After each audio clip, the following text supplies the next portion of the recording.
Depende yan sa nag-aalaga ng ano. Kasi ito, halos araw-araw pwedeng linisan, magpaligo. Pero depende naman yun sa ano, ng tao.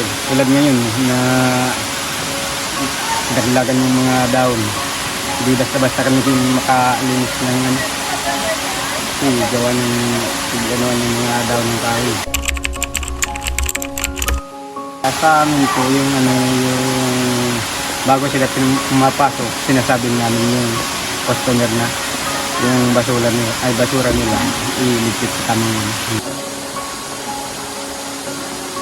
Ang alam ko lang na ano, yung narinig ko noon sa mga magulang namin, yung ito kaya tinawag na nalalata falls. Kasi yung pinagmumulan ng itong yung bukal, yung tubig, ano raw, kurting lata yung ano, kaya yun lang ang pagkakaalam ko tungkol dito sa kaya pinangalanan kong nalalata falls. Nung ano siguro high school pa ako noon, inano na to, yung meron na ditong mga naliligo pupunta dito. Tapos yung boy pa yung mga magulang ko noon, sila pa yung ano dito noon, college. Tapos yung isang kapatid kong lalaki, mga siguro mga early 90s. Pero hindi pa ano yung daanan na yan pababa, hindi pa yung lupa pa lang talaga. Minsan nga ano, yung dinadaanan dito dyan dito sa may sa babaw dyan. Okay. Saka dito noon marami pang kahoy, malalaki yung puno ng bawasan natin mga kahoy dito. Noon, kung nandito ka, halos di mo maano yung sikat ng araw dito.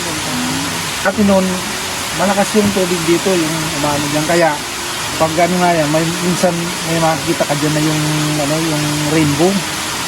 Diyan sa may, ano yan, parang may gano'n na rainbow. Ang ganda. Yung pag-manage nito, kasi ako mula pa lang naman nung namatay yung kapatid ko, yung lolo niya. Yun, inano namin yung kalinisan. Kasi dito maraming ang punong kahoy, kahit ngayon lang magwalis-walis ka na dyan, maya-maya mayroon na namang naglalaglagan. Tapos yung mga basura dito, meron kaming inaanuhan lang na isang lugar. Kasi sabi ng bawal sunugin yung mga daang-daang na yan. Bawal sunugin. Tapos yung mga ano ko pa nga dito, yung mga plastic, yung mga buti, kaya ko na nakasegregate siya. Napagawa ko ng lalagyan para yung hiwalay. Kasi ito nga yung iyan, may mga na kami dyan, binarili na yan, signage. Doon nga sa bago, doon sa may tulay, ilagay din kami. Pero bukod dyan, pag may mga bagong mga maliligo dito, tinatanong namin taga saan, kung first time nila dito maligo, para maano namin kung saan yung unang-una mayroon dyan mga lugar na malalalim, di pwede yung pag hindi ka marunong lumangoy, may mga bato na madudulas,